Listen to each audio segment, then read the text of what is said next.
Iran का बहुत बड़ा खतरा है। और यही वजह है कि अब देखिए जो इजराइल का व्यापार संघ है, जो सबसे बड़ा व्यापार संघ है इजराइल का, उसने जो है वो ऐलान किया है कि वो पूरे जो है हुकूमत के खिलाफ हड़ताल करने का ऐलान कर दिया है।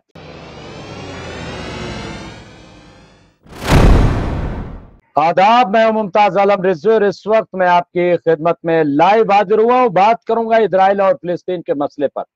जी हाँ, इजराइल और फिलिस्तीन के मसले पर बात इसलिए भी जरूरी है क्योंकि ये मसला सिर्फ इजराइल और फिलिस्तीन का अब नहीं रह गया, बल्कि अगर देखा जाए तो इसका दायरा जो है वो बढ़ता जा रहा है और फैलता जा रहा है। और आप देखिए कि इस वक्त जो इजराइल की सूरत हाल है, हालांकि हम सारी तस्वीरें आपकी खिदमत में पेश करेंगे, लेकिन इस वक्त जो इजराइल की सूरत हाल है उस पर हम जरूर बातचीत करेंगे। और बहुत ही अहम है क्योंकि इस वक्त इजराइल जो है वो उबल रहा है। इजराइल में लाखों लाख लोग सड़कों पर उतर आए, एहतजाजी मुजाहरा हो रहा है और ऐसा लग रहा है कि नेतन्याहू की कुर्सी अब जाएगी और कोई दूसरा आएगा, तब जंगबंदी होगी। ऐसी तस्वीर वहां की नजर आ रही, दिखाई दे रही। इसी पर आज हम चर्चा करेंगे, आज हम बातचीत करेंगे इसी पूरे मसले पर। और जिस तरह से वहां प्रोटेस्ट हो रहा है वो तस्वीर भी हम आपको दिखाना चाहते हैं कि आप देखिए। सबसे पहले ये कि वहां पे जो प्रोटेस्ट का पूरा माहौल है और आप देख सकते हैं कि किस तरह का प्रोटेस्ट वहां पे है, किस तरह लोग मैदान में उतरे हैं, सड़कों पे उतरे हैं। वहां पे एहतजाज का जो पूरा मंजर है वो मैं आपको दिखाता हूं कि ये देखिए कि किस तरह से लोगों के अंदर गुस्सा है। लोग इस तरह से नेतन्याहू का कार्टून बना करके और प्रोटेस्ट कर रहे हैं, आवाज बुलंद कर रहे हैं। और इनकी डिमांड ये है कि फौरी तौर पर जंगबंदी की जाए। और ये जो प्रोटेस्ट है, ये जो एहतजाज है वो इसलिए है क्योंकि 6 कैप्टिव्स मारे गए हैं। और इजराइल का ये दावा है कि ये जो 6 यरगमाल बनाए गए लोग मारे गए हैं वो वो हमास के लोगों ने मारा है। ऐसा ये कहा जा रहा है कि वही इसके जिम्मेदार हैं। लेकिन दूसरी तरफ हमास का कहना है कि ये जो 6 लोग मारे गए हैं इसका जिम्मेदार इजराइल और अमेरिका है। ये हमास के लोगों का कहना है। तो कुल मिलाकर के 6 कैप्टिव मारे गए हैं और उसको लेकर के एक बहुत बड़ा एहतजाज चल रहा है और बार बार एक ही डिमांड की जा रही है कि फौरी तौर पर जंग बंद की जाए, जंग रोकी जाए।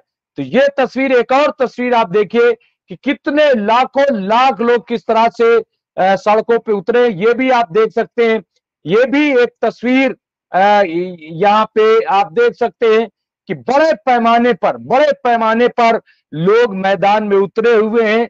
लोग जो है वो एहतजाजी मुजाहरा कर रहे हैं, लोग प्रोटेस्ट कर रहे हैं। तो ये तस्वीर जो है सामने आई है। कुछ और तस्वीरें हम आपकी खिदमत में पेश करेंगे कि किस तरह का प्रोटेस्ट वहां पे चल रहा है और लाखों लाख लोग उतर के आए हैं। और क्या वहां रिएक्शंस क्या है, क्या वहां रद्द-ए-अमल है लोगों का, इस पर भी हम जरूर चर्चा करेंगे, इस पर भी हम जरूर बातचीत करेंगे। और सबसे पहले ये कि हमारे साथ जो लोग जुड़ गए मैं उनका जिक्र करता चलूं क्योंकि ये भी बहुत इंपॉर्टेंट होता है कि कैसे अच्छे अच्छे लोग हमारे साथ जुड़ते हैं। हमारे साथ सलीम नबी वाला जुड़ गए हैं, शेख वली जुड़ गए हैं, अली हमजा साहब जुड़ गए हैं, इसके अलावा मेहदी अब्बास साहब जुड़ गए हैं, नजीर खान साहब हमसे जुड़ गए हैं, साबिर मेमन साहब अभी अभी आए हैं, मोहम्मद रईस साहब जुड़ गए हैं, नजीर खान असलम लवारे साहब जुड़ गए हैं, रऊफ खान साहब, मोहम्मद अयूब और बातिस्ता एफ रोज, इसके अलावा जयदीप सिंह बुंदेला साहब जुड़ गए हैं, सबको सलाम कर रहे हैं। यूनुस साहब जुड़ गए हैं, उमर अहमद साहब, फिरोज खान साहब और सैम रिजवी साहब हमसे जुड़ गए हैं जो कि यूएसए से हर रोज हमसे जुड़ते हैं। उमर अहमद साहब, इसके अलावा यूसुफ गुलाम हुसैन चौहान साहब। तो ये तमाम लोग हमसे जुड़े हैं और अभी और लोग हमसे जुड़ेंगे। शादाब रहीन जायसी साहब ये भी जुड़ गए हैं। तो सबका मैं इस्तकबाल करता हूं, खैर मकदम करता हूं। और जो तस्वीर मैंने आपकी खिदमत में पेश की है वो आप देख सकते हैं कि किस तरह की तस्वीर जो है वो सामने आ रही है।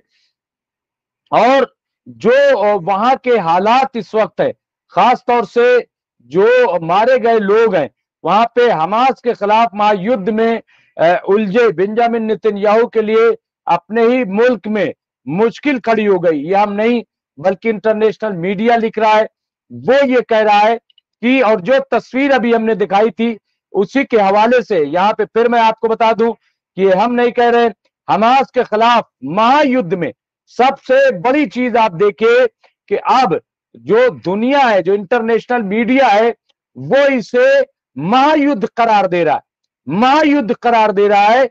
और ये कह रहा है कि बेंजामिन नेतन्याहू जो है, यामिन जो है नेतन्याहू, वो इसमें फंस गए हैं, बुरी तरीके से उलझ गए हैं, ये कहा जा रहा है। सबसे बड़ी चीज ये कि महायुद्ध आप देखिए कि हमास जो एक छोटा सा ग्रुप कि जिसके बारे में इजराइल का ये कयास था, इजराइल ये सोच रहा था कि हम जाएंगे और 10 से 15 दिन में पूरे हमास को खत्म करके वापस आ जाएंगे। लेकिन ये सोच जो है वो इनकी शायद गलत थी।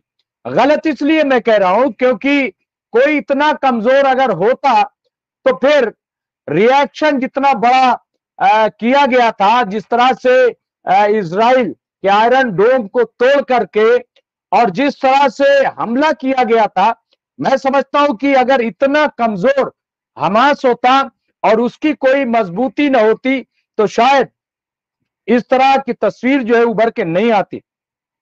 तो इसलिए इजराइल हो या नेतन्याहू हो, उनका इस तरीके से रिएक्ट करना और वार छेड़ना, देखिए बहुत बड़ा जो है इन्होंने स्टेप उठाया, लेकिन गलत कदम उठाया। लेकिन उनकी मजबूरी ये थी नेतन्याहू की कि वो करते तो करते क्या, अगर जंग नहीं छेड़ते तो ऐसे में पहले ही उनके खिलाफ पिछले 6 महीने से एहतजाजी मुजाहरे चल रहे थे 6 महीने पहले से। इसके अलावा आप देखिए कि अगर ये कार्रवाई न होती, अगर ये जंग शुरू न करते नेतन्याहू, तो जाहिर है कि वो कुर्सी से उठाकर फेंक दिए जाते। आखिर 11 महीने से नेतन्याहू कुर्सी पे बैठे हुए हैं, उन्हें कुर्सी अजीम है, कुर्सी प्यारी है, लोग रहे न रहे, देश रहे न रहे, दुनिया में क्या किसकी तस्वीर बनेगी कैसे, कुछ भी परवाह नहीं। यही वजह आप देखिए इसको अजीम जंग यानी महायुद्ध जो है इसको करार दिया जा रहा है। यहाँ पे अखबार लिखता है कि आम जनता पहले ही बंधकों की रिहाई को लेकर प्रदर्शन कर रही थी। यानी ये नई बात नहीं है, बल्कि शुरू से आप देखिए कि वहां के लोग, जो इजराइल के लोग हैं, वो मुसलसल प्रोटेस्ट कर रहे हैं, एहतजाजी मुजाहरा कर रहे हैं, मांग कर रहे हैं कि आप जो बंधक बनाए गए लोग हैं उनको छुड़ाइए और इसके लिए सीज फायर कीजिए, इसके लिए बातचीत कीजिए। लेकिन नेतन्याहू है कि अपनी जिद पर अड़े हुए हैं और किसी की बात वो मानने के लिए तैयार नहीं है। और जिसका नतीजा वो सब हम देख रहे हैं आपके सामने है कि इस वक्त की कैसी तस्वीर उभर कर सामने आई है। तो इसलिए मुझे लग रहा है कि इस चीज को भी समझना पड़ेगा। और यहां पे आप देखिए कि इस बीच देश के सबसे बड़े व्यापार संघ ने गाजा में 6 बंधकों की लाश मिलने के बाद इजरायली हुकूमत के खिलाफ हड़ताल करने का ऐलान कर दिया। अब ये आप देखिए कि ये कितना बड़ा फैसला, कितना बड़ा जो व्यापार संघ है। और देखिए मैंने पहले भी कहा कि बहुत बड़ा लॉस, कल भी मैंने कहा कि बहुत बड़ा नुकसान इजराइल को हो रहा है। आर्थिक तौर पर इजराइल चरमरा गया है, बल्कि कई साल पीछे इजराइल चला गया, क्योंकि वहां पे पूरा बाजार बंद है, पूरी जिंदगी जो है वो पूरी तरीके से ठप है और वहां रोज बरोज मुश्किलात बढ़ती जा रही। यही नहीं बल्कि हमास का खतरा तो है ही, लेकिन उसके अलावा हिजबुल्लाह का खतरा है, हौती का खतरा है, और सबसे बड़ा जो सुपर खतरा हम कह सकते हैं, वो सुपर खतरा जो है वो ईरान का है। ईरान का बहुत बड़ा खतरा है। और यही वजह है कि अब देखिए जो इजराइल का व्यापार संघ है, जो सबसे बड़ा व्यापार संघ है इजराइल का, उसने जो है वो ऐलान किया है कि वो पूरे जो है हुकूमत के खिलाफ हड़ताल करने का ऐलान कर दिया है। ये हुकूमत के खिलाफ हड़ताल क्यों हो रही, क्या इसकी जरूरत पड़ गई? अगर वाकई नितिन याहू कामयाब है, नितिन याहू ने 40-45 हजार लोगों को मार करके अगर वाकई बहुत बड़ा कारनामा अंजाम दिया है और वो अवार्ड पाने के लिए हकदार हो गए, तो सवाल ये है कि उनके खिलाफ ये प्रोटेस्ट क्यों हो रहा है? और फिर आपको बताएं जो 6 लाशें मिली हैं, 6 लाशें मिली हैं, ये अभी बड़ा कंफ्यूजन का मामला है कि आखिर ये 6 लोगों को मारा किसने, कौन लोग इसके जिम्मेदार हैं।